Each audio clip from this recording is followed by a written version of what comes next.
यदि आप हमारे चैनल के सभी गाने को पसंद करते हैं तो डीडी प्रोडक्शन हाउस के यूट्यूब चैनल को लाल बटन दबा के सब्सक्राइब करें और घंटी के निशान को जरूर दबाएं।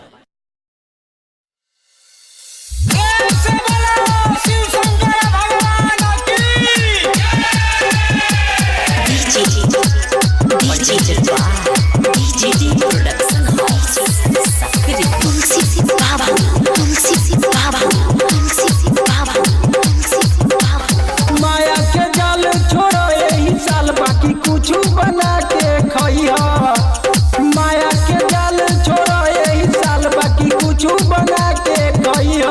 तू सुनो सवर की बौजी, ए बौजी तू सुनो सवर की बौजी, कांवर लेके देवघर जइहा। तू सुनो सवर की बौजी, कांवर लेके देवघर जइहा।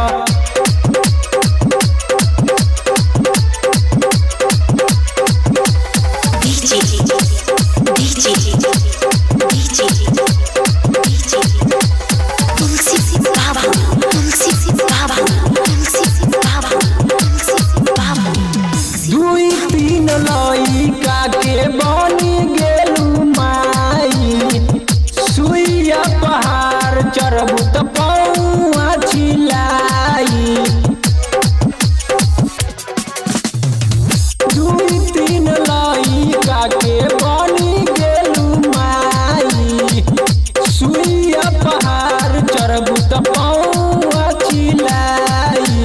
मानी ल बात तू चल न साथ बाकी दुखवा न केहू से कहिया। मानी ल बात तू चल न साथ बाकी दुखवा न केहू से कहिया।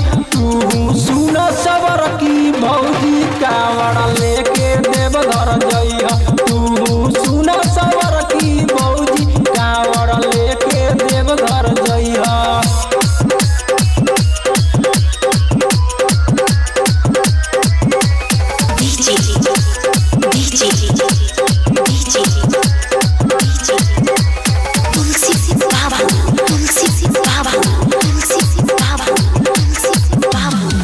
भोले जी के कृपा से बन जइहे घरवा, साबुने में लागल बड़ी बोल बम के भीड़वा। भोले जी के कृपा से बन जइहे घरवा, साबुने में लागल बारे बम लोग के भीड़वा। कान्हे पे कामर दिखाई दबाबर मंदिर में जाके समैया।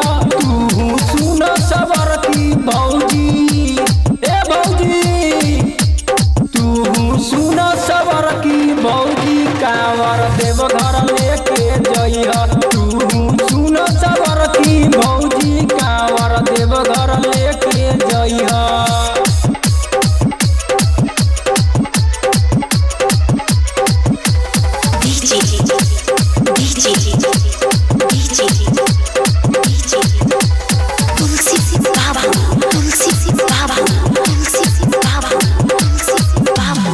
राइटर राम के तू मानी लो न बतिया, गायक झुलनवा कहे सुने तोर सखिया।